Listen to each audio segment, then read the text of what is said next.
do this, which makes no sense. And he asked me if I could get him to confess.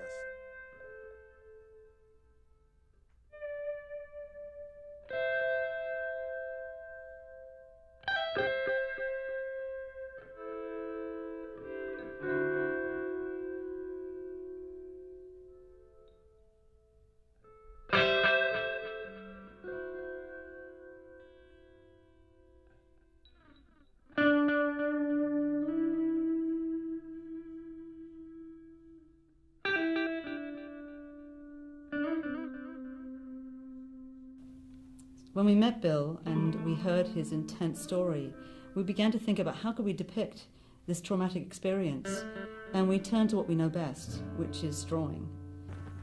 I knew there was something wrong, but I couldn't put my hand on it. And nobody told me to look out for these symptoms of post-traumatic stress disorder. Your brother might have these symptoms, look out.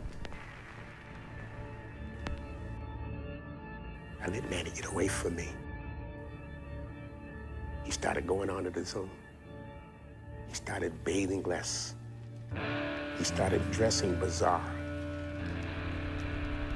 Hairstyle. And my little brother was out there in limbo land, fighting these battles.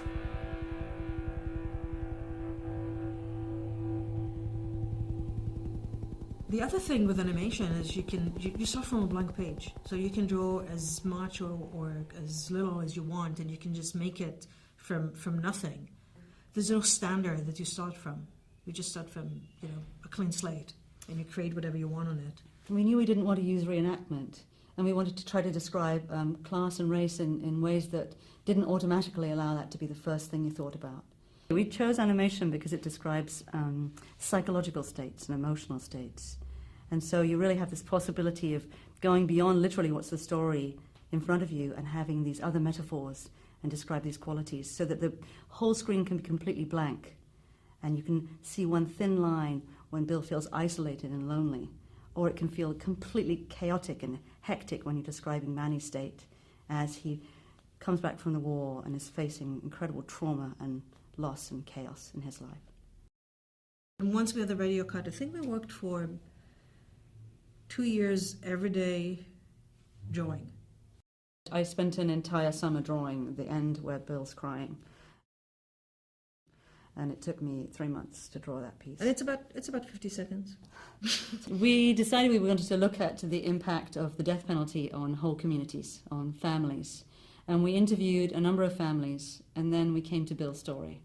And we felt that Bill told his story so eloquently, and that it raised so many points about failures in our infrastructure, from veterans coming home from war, to mental health issues, medical issues, racism. And we felt that it encapsulated so much that we decided to focus on Bill's story. And then the way that Bill tells his story is so incredibly moving. And so that for us felt like we could spend the time to really want to tell this story.